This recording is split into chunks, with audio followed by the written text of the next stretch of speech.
Hi everyone, welcome back to Sheri Approved. Did you know that one of the big things that affect our skin is our hormones from puberty all the way down to past menopause? Changes happen in our bodies, in our hormone levels, and it can show up on our skin. I get so many questions about this, so in today's video, I want to talk a little bit about how hormones affect our skin.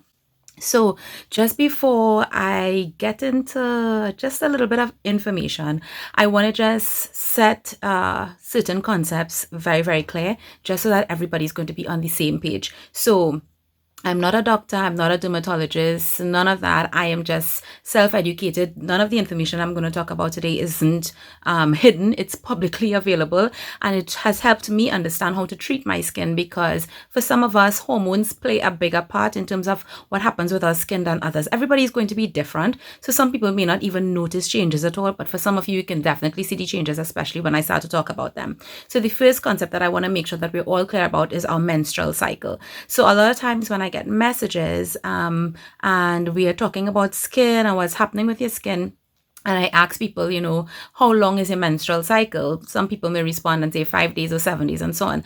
But your menstrual cycle is not just the time of your period. Your menstrual cycle starts from day one of your period and it goes all the way until your next period starts. So that's how you count your cycle. That's why you would see that generally people will have from between a cycle of from 20 something days up to maybe 30 something days.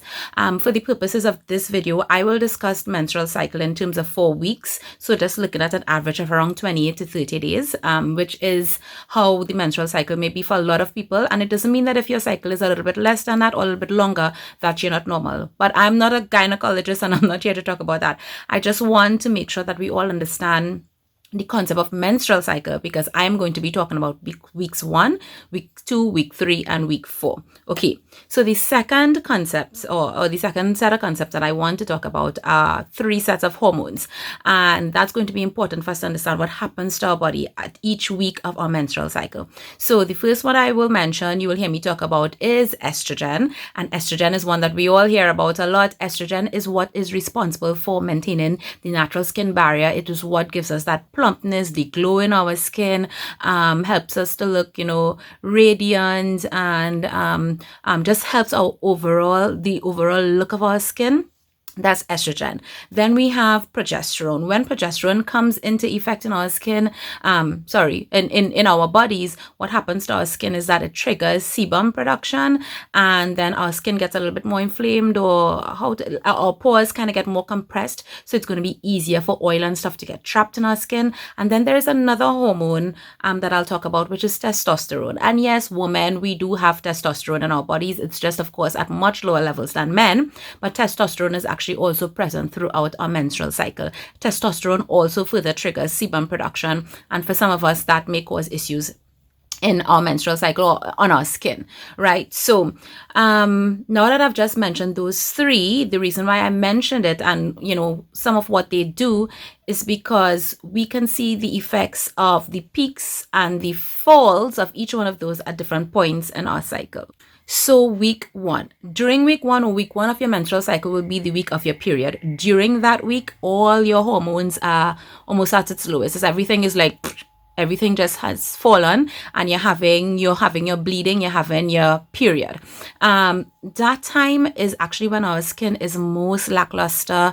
For a lot of people, they may find that if you already have dry skin, that the dry skin or the dryness of your skin feels a little bit more exacerbated and so on. That's because of what's happening in your body. And it's actually time when our skin may for a lot of people look its worst, right? So what is actually encouraged is that during that time, you make sure you do all your hydration, you put things on your skin to help retain moisture, all the things with hyaluronic acid, and just layering your essences, giving yourself extra hydrating masks and so on. All those things are really, really important just to help to maintain your skin during that time. Things really start to take off from week 2. So just after your period ends, what starts to happen is estrogen takes over and it's starting to rise. So estrogen usually takes over during the first half of your menstrual cycle. So estrogen is now peaking, and what starts to happen by week 2 is that you start to see the glow come back in your skin. Your skin starts to look alive. It starts to look plump. It starts to look radiant. Everything it's actually the week when our skin looks best. You see, just from like day 7 to just before around mid-cycle is when our skin is at its best. So if you are planning like a special occasion and so on, that maybe you have to host, that kind of thing, that week is going to be your best skin week, literally, because the hormones going to have you actually naturally glowing. So I would actually encourage you to do some exfoliation that week, because you want to make sure that all the beautiful new skin cells that are naturally coming out, that they get to come out and they get to shine in all their glory. Now, something to note about estrogen is that estrogen, some studies have shown that it actually has a natural sebum control or sebum reducing effect in the body. So what is coming out is radiance as opposed to just extra greasiness or extra oiliness during that time.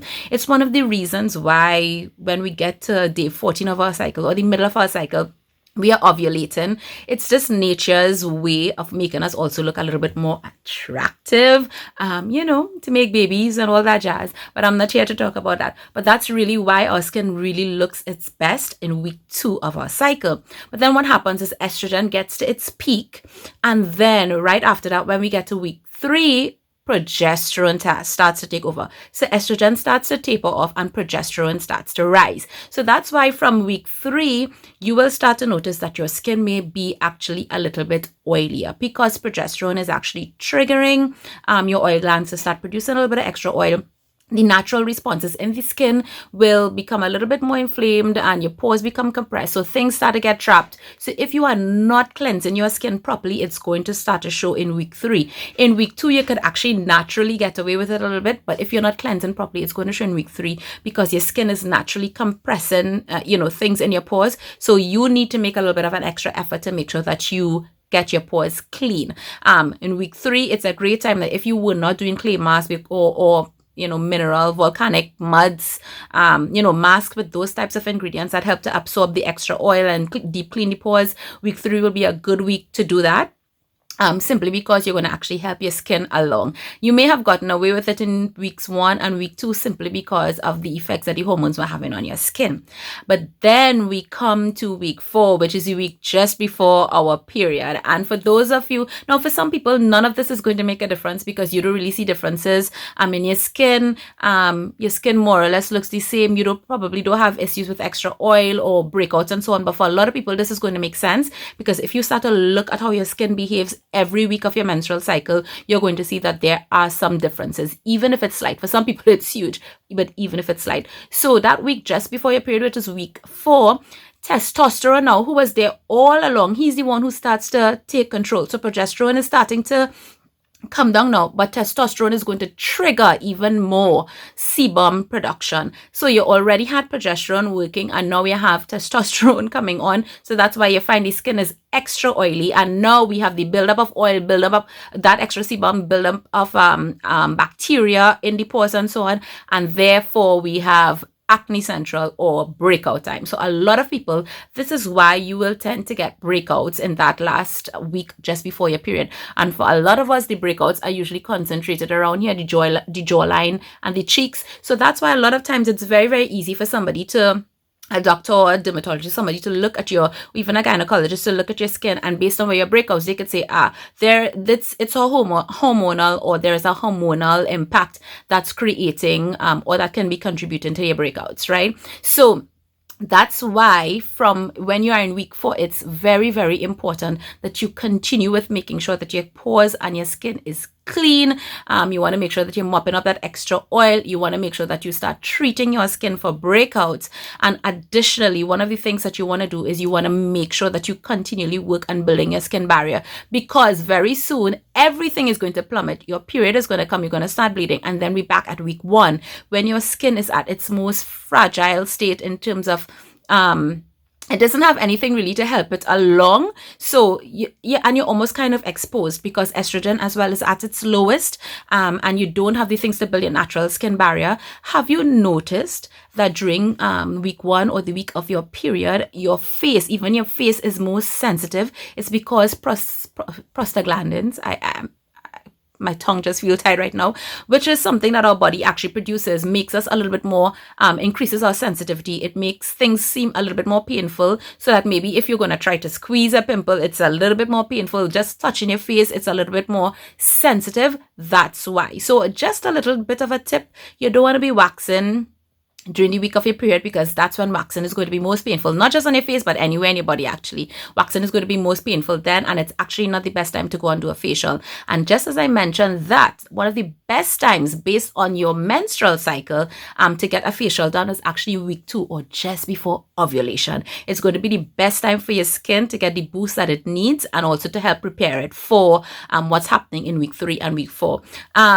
I hope that gave you a little bit of an idea of why your skin might be responding the way it is, or what happens, especially for people who are oily, acne prone like myself, or maybe perhaps you may be experiencing PCOS, because when you have polycystic ovarian syndrome, there is a hormonal issue that might be a little bit different, or a little bit there are issues with the hormones that are a little bit different from somebody who does not have it, and testosterone or androgens, which also increase sebum, are one of the things that doctors actually try to treat when you have polycystic ovarian syndrome. And they're doing that because one of the things that happen, which is why you also get those extra breakouts, a lot of people who have PCOS, is because those hormones actually produce extra sebum. So you have extra oil building up in those pores, which is perfect conditions for breakouts to occur. And while we are talking about skin, and I will share in my next video how I treat and prepare my skin for my period so that I can minimize my breakouts, I just want to say this and end this video here, that skincare throughout your menstrual cycle is really, really important. But if you're doing all of that, but you are not treating a problem that might exist internally, you're going to be fighting a constant battle. So I love to always tell people, especially if you know that you have a hormonal issue, or your hormones are just not happening, it's not happening like how I explained it, this is not just natural, but there are additional issues, then it's going to be very best that you see your doctor, see your OBGYN, have a chat with them, see what can be done to help treat your hormones internally so that your skin can also respond better. So without skincare and treating internally, we have the best chance to deal with this. I'll see you guys in the next video, where I'm going to talk about how I treat my skin to help minimize breakouts for my periods. See you guys. Take care. Bye.